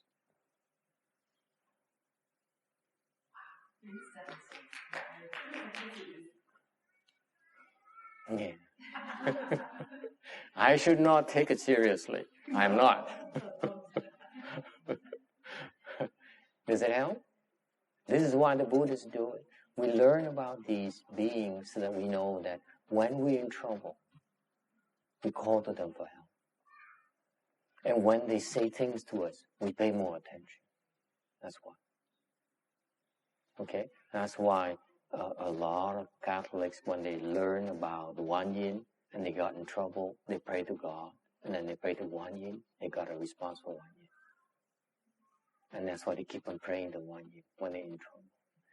The Bodhisattva like Guan Yin, they don't discriminate. They say, I only help the Buddhists. No. If you ask her for help, she will help you, regardless. The Buddha is the same thing. Okay, that's a nice thing about Buddhism. Okay, it's way beyond divine. Their state, their level, their plane of existence is far higher. Okay, and that's why you believe in them, and you call them for help, and you're sincere, you get responses. Does it help? And what we're talking about right now is taught to us by the Buddhas. He has that knowledge.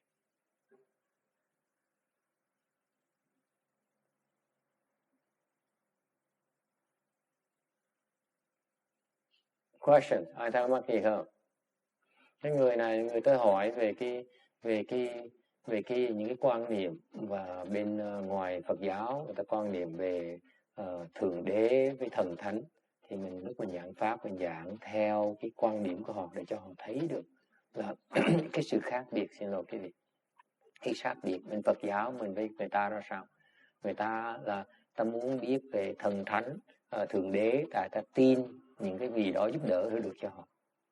Bên những cái tôn giáo khác họ rất thực tiễn, họ tin là tại họ được cái sự giúp đỡ, họ được cái sự ủng hộ.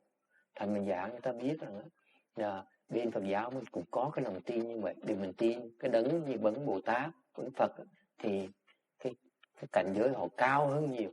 Thành vì mình tin họ như vậy, tại sao mình biết cao hơn? Tại vì khi họ thoát cái vòng luân hồi rồi, và những cái người mà tin tưởng họ, mà cầu cứu họ, yêu cầu mà cầu cứu họ, thì họ được cái cảm ứng nhiều hơn là khi họ cầu cứu. Như Phật giáo mình đi cầu cứu những thần thánh với tiên đó, nó không bằng cầu cứu Bồ Tát với Phật. This is a Buddhist experience, by the way. They pray to the gods and the spirits and the ghosts. And what they found out is that when you pray to them versus praying to the Bodhisattvas and the Buddhas, you get a lot more responses from the Buddhas and the Bodhisattvas. That's the Buddhist experience. Okay? And that's what reaffirms the faith. Okay. Thành bên Phật giáo mình nó đặc biệt cho đó là khi người Phật tử mà cầu cứu, cầu nguyện với thần, với thượng đế này nọ, họ cầu cứu chứ, nhưng đều cái cảm ứng của họ nó nhỏ và nó ít hơn là khi cầu cứu đúng với Phật với Bồ Tát. Bởi vậy Phật giáo mình tin Phật Bồ Tát hơn là tin thượng đế. Cái đó là chứng minh của mình đó, là mình biết là mình tin tưởng họ, tại vì cảnh giới họ cao hơn. Okay, so far so good. It's that simple. You don't need to spend 5 minutes. I use 7 sentences. But that's spread out between the knowledgeable and the non-knowledgeable. Okay? All right. Can we go back to the sutra? Someone says.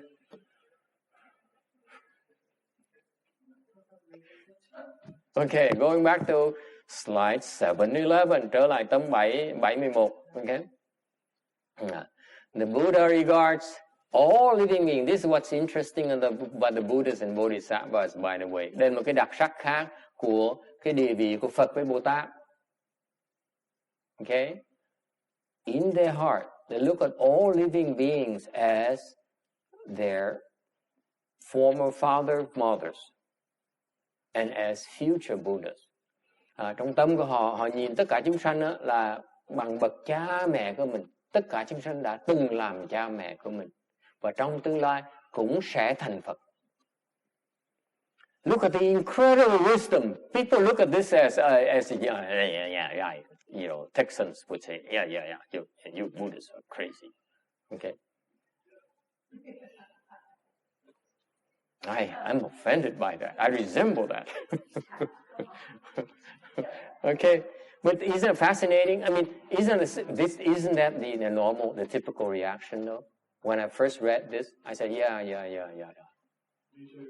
Yeah. It said that But you see, it's referring to this incredible wisdom. They see this truth, these facts that we cannot see. Quý vị thấy lúc đầu mình đọc cái phần này, nó là Phật Bồ Tát nhìn tất cả chúng sanh là như là lúc trước là cha mẹ của mình. Ai cũng nói nghe giống như là nghe nói cho xuôi tai vậy thôi. Nhưng mà thiệt ra ở trong tương lai sẽ thành Phật. Thì thiệt ra cái này là cái trí huệ đặc biệt của Phật Bồ Tát cái đó. Họ thấy tất cả chúng sanh đều quan trọng như cha mẹ của mình. Let me interpret this for you. The Buddhists and Bodhisattvas look at all living beings as important as their own fathers and mothers.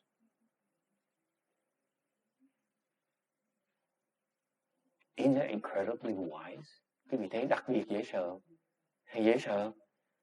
Tất cả chúng sanh là cha mẹ của mình.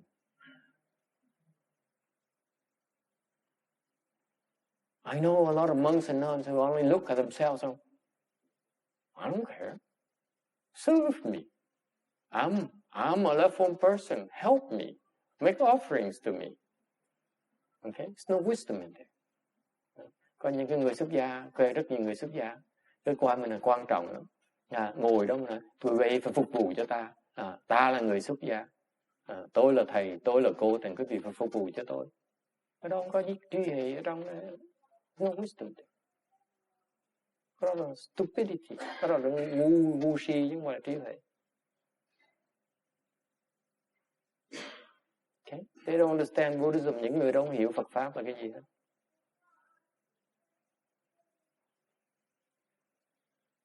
Okay? Cái người trí huệ như Phật Bồ Tát đó, nhìn mỗi chúng sanh là như cha mẹ của mình. Trí huệ dễ sợ như vậy. It's beautiful. Cái hay dễ sợ không? Tất cả chúng sanh, mỗi chúng sanh đã cũng quan trọng như là cha mẹ của mình vậy.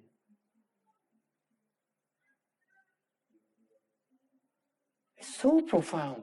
Cái trí huệ nó thâm sâu không thể tưởng tượng được.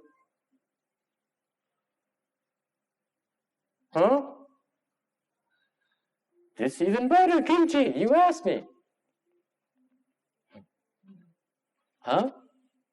Questions? Ai thắc mắc gì không? No? I thought I had said something real profound, but it's not that profound. Right? Okay, fine. 712. Tới tấm 712.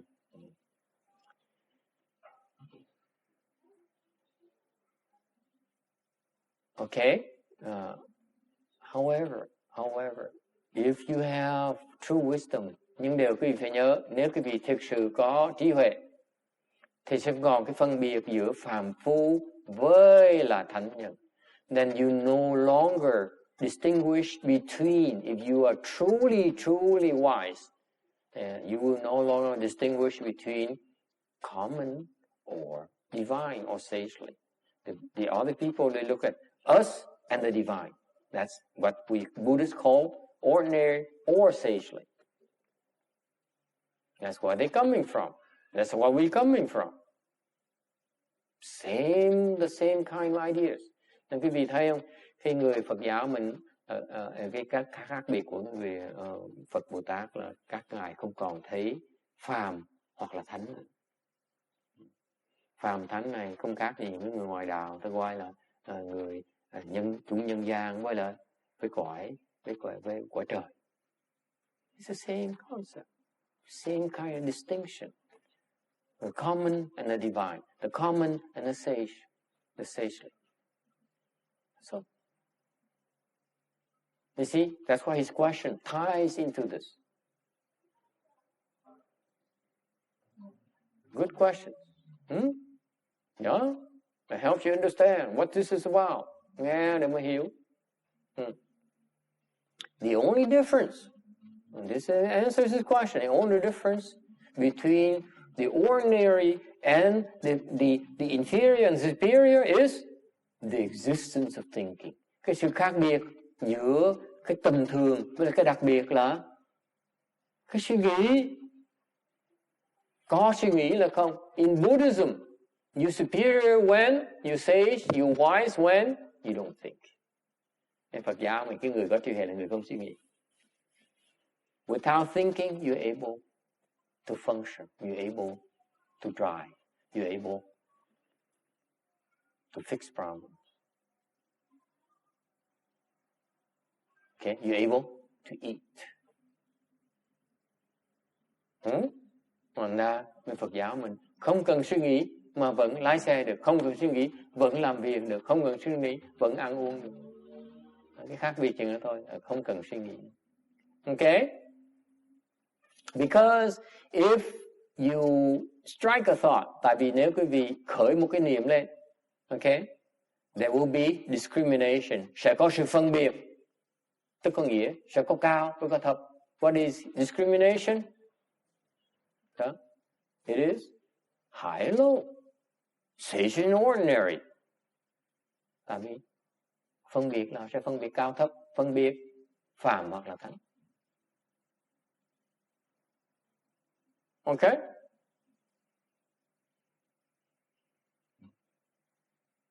So that's why the ancients say they point straight at the practice. Bởi vì bên Phật giáo mình là chỉ thẳng vào cái hạnh. Why? Tại sao? What does it mean? Point straight at the practice. Chỉ thẳng tới cái hạnh nghĩa là sao?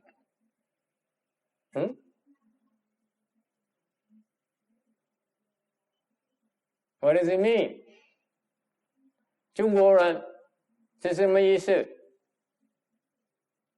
执行句就是言，对不对？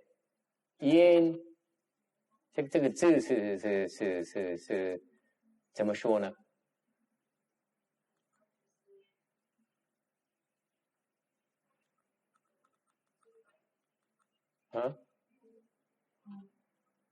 目持行句。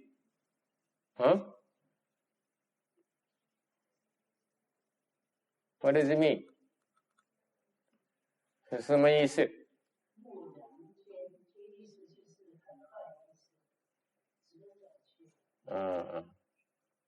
？So what does it mean? What does it mean? 是什么意思？nghĩa là sao? Cái này là chỉ thẳng tới cái thực hành thôi. Nghĩa là sao?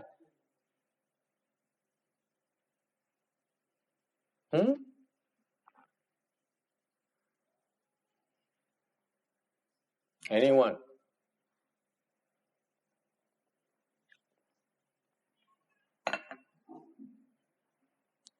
Does it mean point straight practice? Yes, what does it mean? Why do the ancients say just?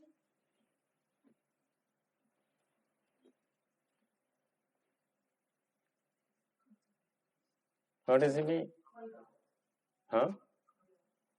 It means that it's not about understanding. It's about doing. It's about doing. It's not about saying, oh, I got it. Oh, I got it. Like some people I know, oh, I got it. Oh, this is so nice. Oh, this is so pretty. That's understanding. But what's doing? Cái gì thấy? Thành ra cái này chỉ thẳng vào cái làm việc, nghĩa là sao? Quan trọng là làm thôi, chứ không phải là hiểu. Nghĩa là sao? Có nhiều người nói thế, có hiểu. Cái này hay quá thầy, hay quá. What does it mean? Understanding is not enough. You have to execute.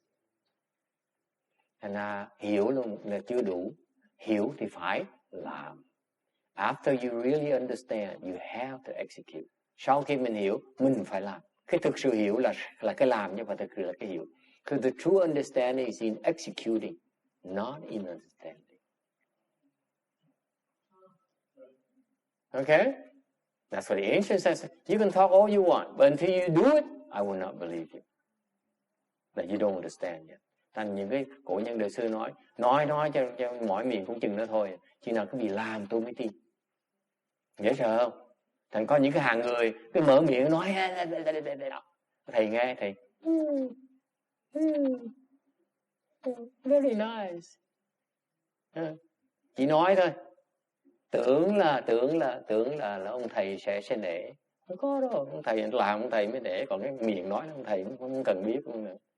So this is why I fail to be impressed when people say who talk a lot. Okay? What impresses me is the people who do. Are you willing to cross your legs and sit there and bear it? You know, we all know we're supposed to cross our legs and bear it, okay? But can you? See? Tell all you want. This is what you do. That betrays your level of understanding.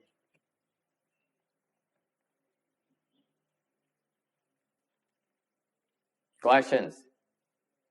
Thầy nó nói vậy thôi, ông thầy nói vậy nghe, ông thầy cười cu cà cười vậy thôi, chứ còn làm ông thầy mới tin. Nói ông chừng là thôi.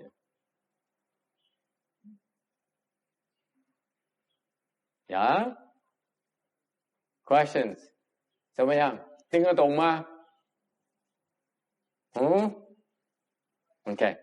And so what do you do? What does it mean? Okay. It's also very wise. When you execute, don't look left and right. Don't get distracted.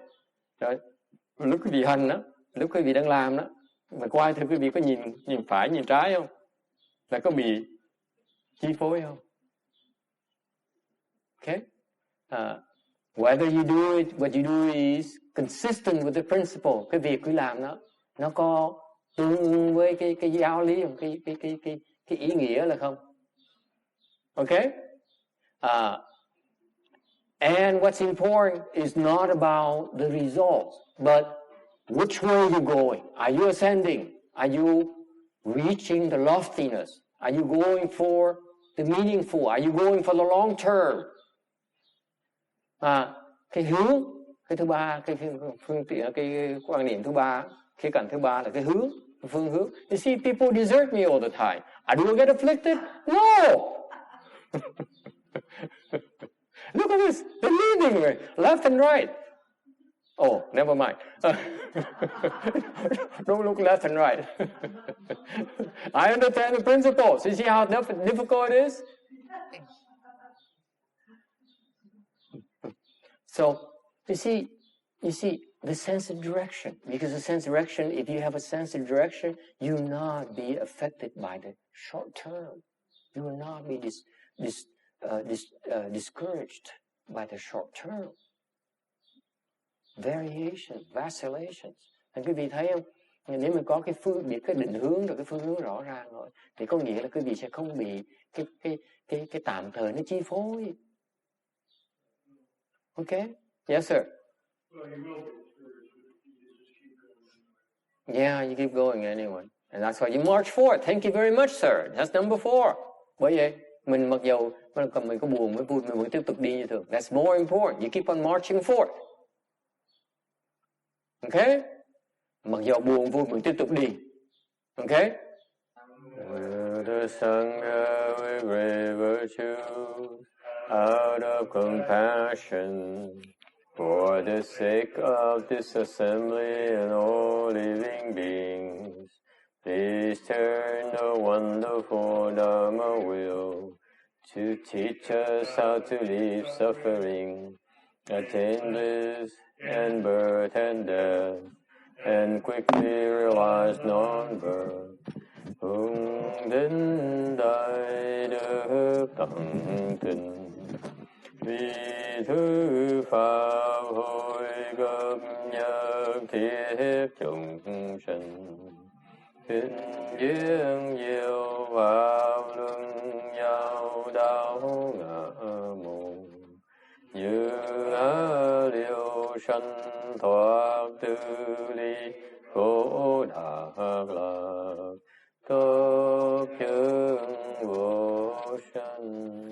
Homage to the blessed, noble, and perfectly enlightened one. Namo Saranto Suchedo Ye Alahadi San Miao Samputo Se. Namo Tatakta Toya Daya Alahade Tamio Tambo Da Toa.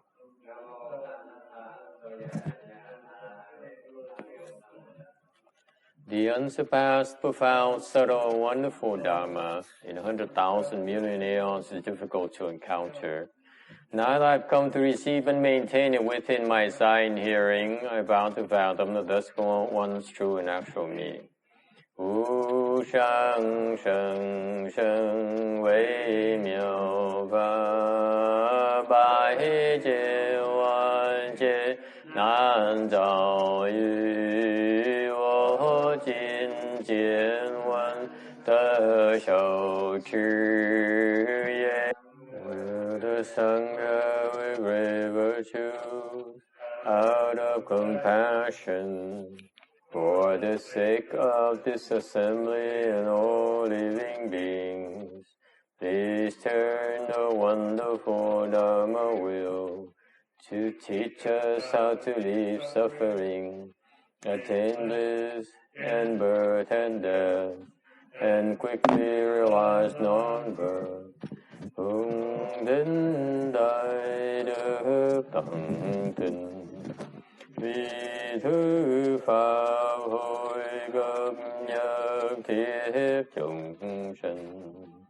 Kinh duyên diệu pháp luân giao đạo ngã mù, như á liêu sanh thoát tư ly khổ đạc lạc.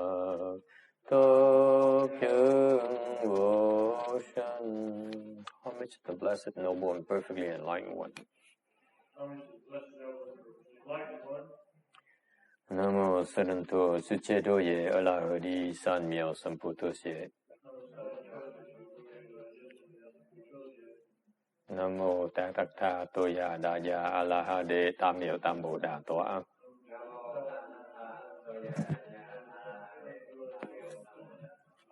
The unsurpassed, profound, subtle, wonderful Dharma in 100,000 million aeons is difficult to encounter.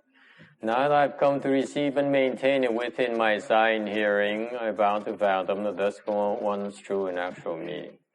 Wu shang sheng sheng wei miao fa bai jie wan jie nan zhao yu wo jin jian wan de xiao chi yan jie ru lai zhe shi yi.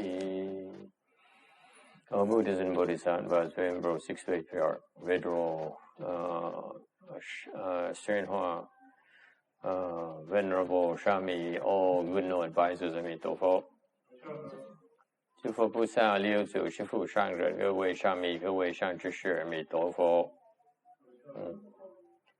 Chư Phật Bồ Tát, kính thưa lục tổ, từ kiến hóa quý thầy và quý vị thiện tri thức A Di Đà Phật. Okay, too bright? Oh yeah, close the light.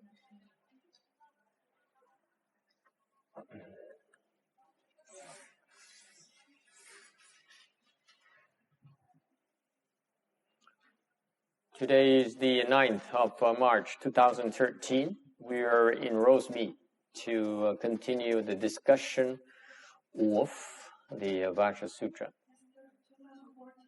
2014. Thank you very much. I stand corrected. Yeah, you get older, you tend to live in the past.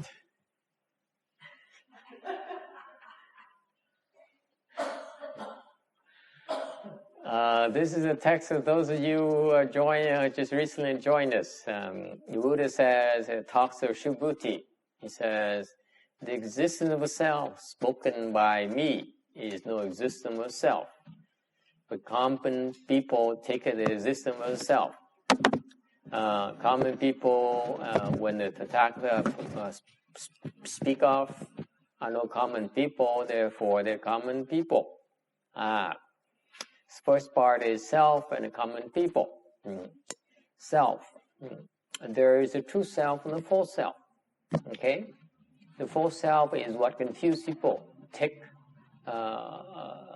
Recognize. Có hai cái loại ngã, cái chân ngã với là cái dạ ngã. Cái ngã mà thường và là cái dạ ngã mà chúng ta biết đó là cái người phàm phu. vẫn còn cái chấp trước và cái ngã. Còn cái chân ngã là của thánh nhân. Whereas if you become enlightened, then you are able to experience and function from the true self. That's the difference. The difference is that when you're confused, the false self dominates and makes confused decisions. Cái quan trọng chỗ nào? Tại vì mình học Phật Pháp để chúng ta nhớ rằng là khi mà quý vị còn phàm phu thì quý vị vẫn bị cái bản ngã nó mê muội và nó thích lấn át, nó thích thành ra cái sự lựa chọn chúng ta nó có nhiều cái sơ khuyết, có những cái sai lầm, thành khó mà tin tưởng. So what it means is that if you're confused, you're not enlightened yet, you should not trust yourself that much. Có nghĩa là nếu như quý vị mà chưa giác ngộ thì không nên quá tự tin, không nên tin mình quá. Whereas after you become enlightened, meaning you reach enlightened again for you, all of you, enlightened is not four-stage arahantship. When we talk about Mahayana enlightenment, is way beyond four-stage arahantship. Khi mà chúng ta nói về bên Đại Thừa và nói về giác ngộ đó, là cái giác ngộ này là cái trình độ nó cao hơn là tứ quả La Hán, xa lắm, cao rất là xa, xa không thể tưởng. It's just too far away. Okay, but when you become enlightened, then you are able to function from the true self. Một khi sau khi quý vị giác ngộ rồi thì quý vị có thể cái chân ngã đó, cái bản ngã chân kính của chúng ta đó, bắt đầu nó hoạt động, nó có thể. And then that's when you make good decision. Như vậy quý vị ít bị sai lầm. Any questions? So that's why this section here says that there's a self. The Buddha sees you, okay, as no self. All of us have no self. But us, when you're confused, you still have a self. You still see yourself. That's an important thing to point to remember. Cái phần này quan trọng ở chỗ quý vị nhớ cái phân khúc này một cách thực tiễn mà nói đó là Đức Phật, đối với Đức Phật thì không có, Đức Phật là có cái chân ngã rồi, còn khi chúng ta mà phàm phu vẫn còn cái bản ngã, thành ra chúng ta mê muội mà chúng ta không biết. The main point is that because of the existence of self here, we're confused and yet we don't know it that we're confused. It's not very flattering, but it's the truth. Thành ra vì cái bản ngã này chúng ta bị mê muội mà không biết mình mê muội, mình nghĩ là mình trúng. Yeah. Okay. Nó hơi sốc tai một tí, nhưng điều sự thật là như vậy. Okay. Only the people who are confused would be so sure of themselves. Những cái người mà còn mê muội thì nó lộ ra bằng cách nào? Bằng cách là họ rất là tự tin. Did you hear that, huh? Kim Liên? Confused people are so confident, so sure of themselves. Những cái người mà còn mê muội tự tin dễ sợ lắm. Questions? Ai thắc mắc gì không? You know anyone who's confident, by the way? Có ai biết có quen người nào mà còn rất tự tin không? Very confident people. Yeah? Yeah? Okay. Trang, you know anyone who's very confident, Trang? Roberta? Yeah. Anyone? Huh? You see? There's a sign of confusion. Cái người mà tự tin là cái người đang bị mê muội. Mà không biết. And yet they don't know. They're so sure of themselves and they're so confused and that they don't know. So what do? Làm cái gì bây giờ? That's what the Sutra says. What are you supposed to do? Kinh đọc cái kinh này quý vị thấy sao? Phật nói cái gì? Huh? What do? Huh? Don't you? Come on. Why do you come bother coming to Sunday afternoon? You learn nothing out of this you can use during your daily life. Vì bỏ thì giờ mà tới đây nghe kinh để làm cái gì? Nếu mà không biết dùng những cái lời dạy của kinh để mà áp dụng trong thường ngày thì nghe kinh làm cái gì? Kill the self. Kim Điền says, such a violent person, suffocate the self, strangle him, shoot him to death. Cô nói là giết cái bà gà đi, bóp cổ nó đi, bóp mũi nó đi, thắt cổ nó, bắn nó một cái cho nó chết, chém cái một cái cho nó đã, cho nó hả giận. Why you want to kill the self? Because the self is trouble, right? Okay. Here's what you should take out of this section here. Okay. You see, there are people who are confused. Khi học cái này quý vị hiểu sao? Cái nó rõ ràng như vậy. And it's so clear to me, and yet I don't know why you don't get it. Nó rõ nhưng mà thấy rõ mà sao quý vị không thấy được? What is the lesson from here? What is this section here? Bài học là gì?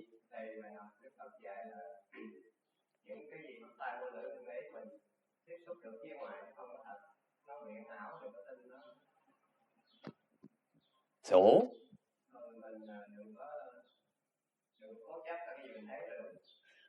It shouldn't be attached. This he goes very far. He doesn't talk about the sense organs. He says, then the Buddha says, whatever you use your sense organs to be in contact with the outside world, don't trust it. I said, well, he's not mentioning the sense organs here. He's only talking about self. Thầy trả lời là Đức Phật đâu có nói ngũ quan đâu, giác quan. Ngài đang nói về cái ngã. Yeah. Anyone else? The question is, what are you supposed to learn from this section? Right here, this section. Cái phần đó nó rõ ràng ngay trước mắt vậy. When you read this section here, 2 sentences. What does it tell you? What do these 2 sentences tell you? Đọc cái kinh là 2 câu thôi là quý vị hiểu ra sao? What does it tell you? Oh my God, you don't get it? The self. The self is nothing. Yes? Yes? It's difficult to be a common person. You're right. You should feel bad about being such a common person. Yes? What else? Phải học gì nữa? Cả 2 câu thôi mà 2 câu nó rõ ràng trước mắt vậy. Có nghĩa là gì? You don't get it, do you? Okay, think about it. Be common.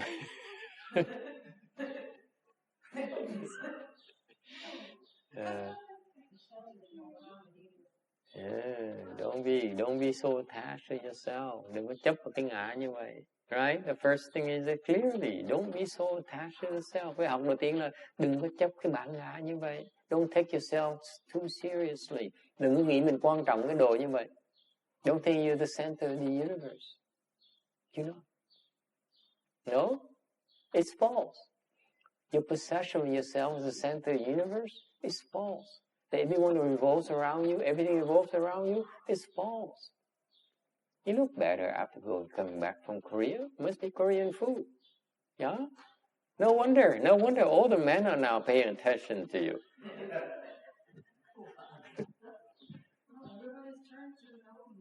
Yeah, they're trying to help her now. Yeah. Groceries, bags, boxes, cars, flowers, they